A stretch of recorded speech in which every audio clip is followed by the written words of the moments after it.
Hello, everyone. Spirit House here. Today I'm going to begin volume 2 of The Message of the Divine Iliad by Walter Russell. And it begins with dedication to my beloved wife, Leo Russell, my deeply inspired co-worker and collaborator with me in all my work, whose life with mine is one is dedicated solely to the unification of all mankind through greater knowledge of the light. I lovingly dedicate this book, Walter Russell. Here's the preface, or preface, however you want to pronounce it. If these words be read as words of mine, then indeed they are but mine, and I have failed to translate true those inspired words of light written upon my heart by him whom thou art, and whom I am, and I am also thee. If these words be read as I am I, and thou art thou, and the skies and winds and trees are things apart, separate and separable, and God afar beyond, unknowable and unreachable, then I have failed indeed my Father's work to do, and are my words to thee unholy things, and I, who wrote them down, am to thee unholy. If these words be read as words alone, and not as that one idea of unity, the star, the morning dew, thou, the violet, and me all one, then are my words but words. If these words be read by man, to whom love is but a word, measurable and by him controlled, then indeed is God's messenger of love dead. And do I blaspheme his name by resurrecting him in me as God's messenger of love? So hear me when I say that if thou art not God's messenger of love, then has the Nazarene lived on earth for naught. To me, all things in this universe are one, and that one, the God of creation, whom I am. And thou art also he when thou knowest that thou art. If God lives, he lives in thee and me. Was that divine idea of love meant for God's illumined messengers alone, whose clay has long returned to dust? Or does God's love live in thee and me? If God be one, creator of all, then I am he and I am all. And I am his knowing and his thinking, and I am creating with my knowing and my thinking. Is the beach just grains of sand? Or is the sand the beach? Is the beach one thing, or is it grains of sand, divisible? If these words be only mine, then am I but a grain of sand and not the beach. And as a grain of sand, my words are little words for other grains of sand like me. But if I am the beach, my words are not alone mine, but ocean's words, and therefore they are mighty with all of ocean's majesty. And to thee, if thou art but a grain of sand, these words are too big, and ocean's words as though they were not. If I be but clay alone, and not eternal man, and eternal man not God, then were all God's illumined messengers of light also but clay, and not knowing sons of God. Such is not my thinking, for that which lived in them was love, which could not die. So lives in me as light of love, by which I am anointed. Love, if it be more than word, is eternal light of God. And if light of love be in my knowing, then art thou the Son of God through thy knowing. My illumined knowing is herein, set down in words of man's sensing, translated from God's language of light, through which God speaks to all inspired sons of light, and who know God's love in them. When thou knowest love, then shalt thou know that neither thou nor giant sun nor blade of grass can say the words, I am alone I. For in my Father's house there is but one, and that one he and thee and me. Walter Russell. Part 1, 3 books from the Divine Iliad. Book 1, the Book of Love. A Communion. I am in thy light, O my Father. I am thy light. Thou hast anointed me with thy light of all knowing to give to man for his unfolding. Thy balance must I give him, that he shall know power. Thy law must I give him, that he shall know peace. Thy love must I give him, that he shall know unity. Thy beauty must I give him, that thy rhythmic thinking shall inspire him to rhythmic thinking. Thy light must I give him, that he may commune with thee in thy language of light. Consciousness of thee must I give him, that he shall forever be thee. Freedom from his senses must I give him, that he shall rise above his sensing and find thy kingdom of his long seeking. Thy knowing must I give him, that he may create with thee, that he may command thy electric body to his will for his needs, that he command his electric body to thy perfection. That which I know in light must I translate into words, for which there are no words. Wordless essence must I translate into words of man. The source must I picture in extensions of the source. Idea must I unfold as illusions of idea. Reality must I paint with the pigments of unreality. To the sensed conscious must I bring cosmic consciousness. To the outer man must I talk from the pulpit of the inner man. I am of the race of messengers to man, the root of a race to know not thy... let me start this over. I am the race of messengers to man, the root of a race who know not time, nor breadth, nor height, nor depth, nor other dimension of man. I am thy messenger of love, there is no fear nor hate in thee. I am thy messenger of life, there is no death nor darkness in thy light. Make thou me a worthy messenger. Be thou me. Thy power be my power, thy essence my essence. Unfold thou thy concept through me.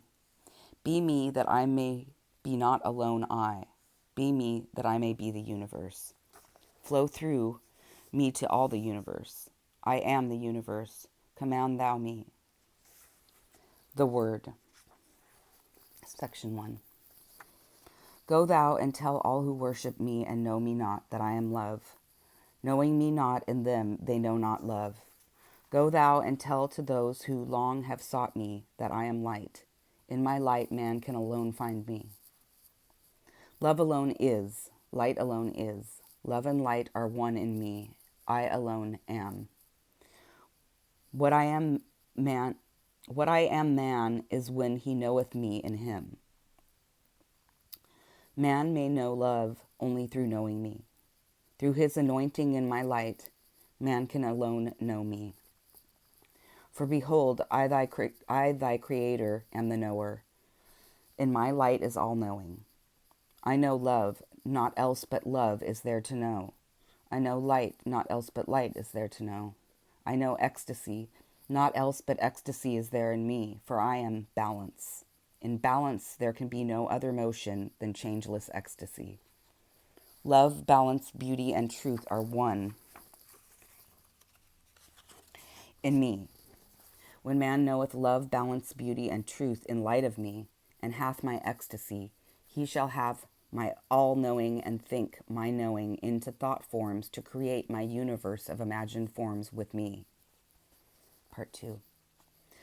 Go thou and tell all who seeketh peace that they must first know love. Peace cannot come to fearing man of clay who knoweth not me in him.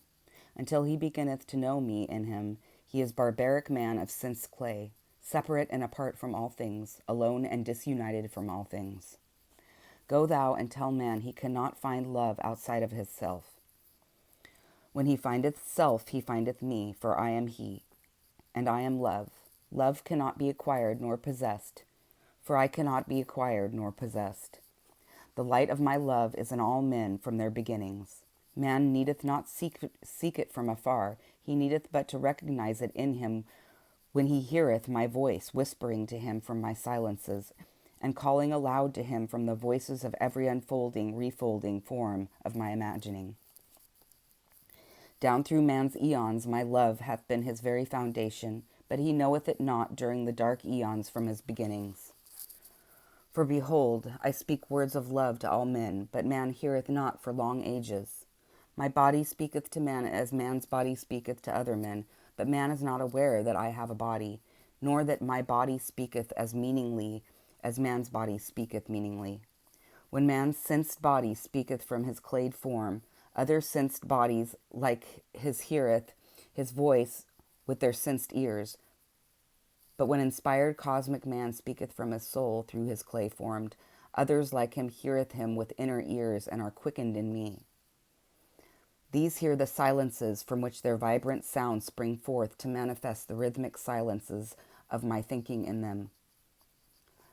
Know thou that all sounds extendeth from bodies of earth imaged by me.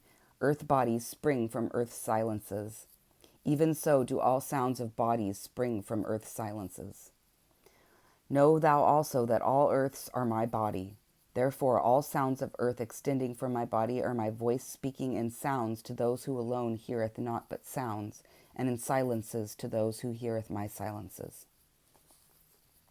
The stars of the firmament of my high heavens are my body. The stars of my high heavens sing glad songs of love to all men in the rhythms of my high heavens. But few there are who hear the silences of my mighty voice resounding throughout my imaged universe, nor vision my rhythmic forms from their formless source in me. Go thou who heareth my voice singing from the stars of my high heavens, thou who knoweth the light of me in the silences of my singing, and inspire all men with thy knowing. Inspire them to hear me as thou hearest me. Lead thou all men everywhere to commune with me under the stars of my firmament, until they hear my silences and know me as self of them. Inspire them to interpret my silence in the rhythms of my thinking, that they may inspire other men to hear me in their hearts and in their souls, hearing not but love in my singing, knowing not but love in the rhythmic silences of my singing. Hasten thou the unfolding of man through thy knowing. Turn thou his eyes from earth unto my high heavens. Make thou his ways with other men my ways, his voice my voice. Open thou his inner ears and inner eyes with thine anointing, that he may see me, know me, and be me. For I say that mankind is again on his verge. Unless man openeth his eyes to see me, know me, and be me, his dark eons will again claim him for their own. His way will be hard if his voice be not my voice, and his ways my ways. For I say, man's ways are his own. When he repenteth his ways, repentance is his own alone. For my love ever awaiteth him who desireth love.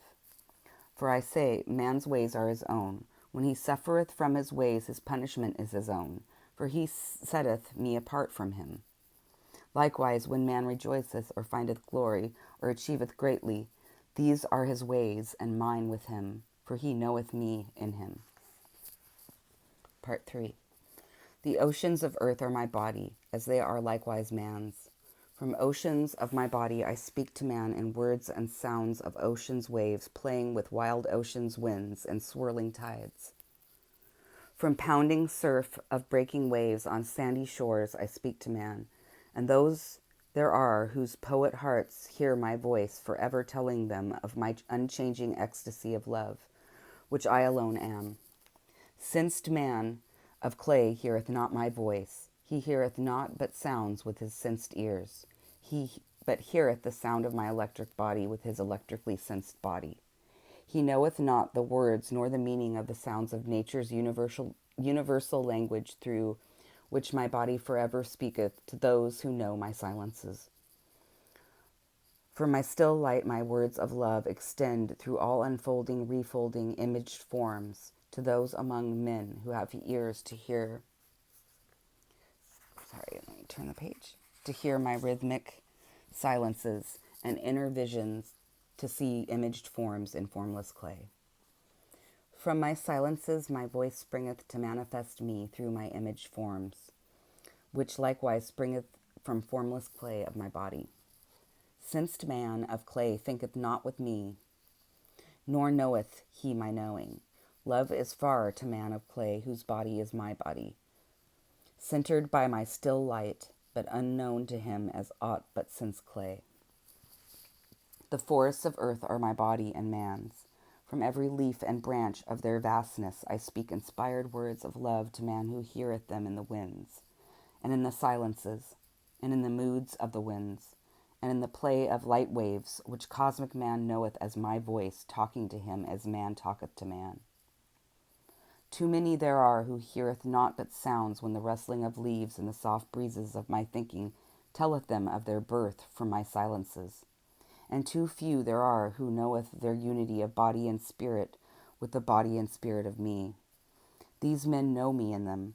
They commune with me in my forests and on my shores of my seas. These, my sons of light, interpreteth my whisperings and rhythms and tones of my spectrum into words and into the arts of man's understanding. These I anoint with all-knowing in the measure of their desire for all-knowing. These rare few of the inspired among men knoweth love, and by their works they re-inspireth other men to awaken from their dark to light of me in them. These are my cosmic messengers to man in this new day of his further unfolding into my light. Part 4. The many among men who hear not but the sound of my voice knoweth not of their source in my silence, deny my being because they cannot see my being with their sensed eyes. These do not deny the being of man, even though their eyes cannot see the being of man. Nor do they deny their own soul or the souls of men, yet their sensed eyes cannot see the souls of men. Nor do they deny love and truth and balance and power, yet the senses of man cannot see, nor hear, nor feel, nor measure these invisible qualities in me by which they are irrevocably bound. Say thou to these men, thou canst not see God, for God is love, and love cannot be seen, nor weighed, nor measured. But thou canst manifest love by the balanced actions and reactions of thy body, or by its balanced givings and regivings.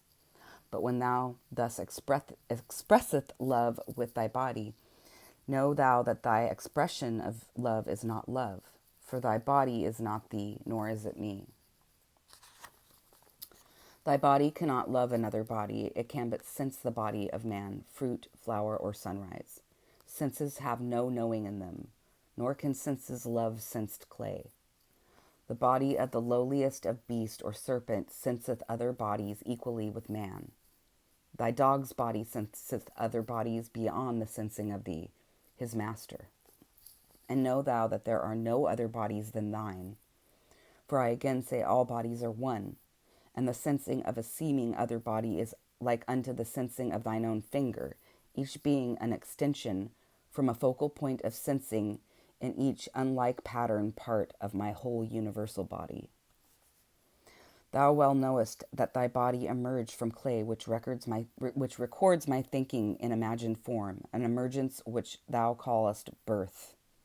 Likewise, thou well knowest that bodies of all unlike patterned forms of earth, sea, and sky, or of forest, desert, and jungle, also emerged from the same clay of my imagining, and must return to it to lose their patterned form of clay, that in which man called death. The bodies of man and all things else are but light waves of earth and suns are seeds of all forms of my imagining. When man asketh of thee, who am I? Say thou to him, thou, with thy Father, art the one light of all knowing, centering thy one universal body of all thinking. When man asketh of thee, where am I when death taketh me?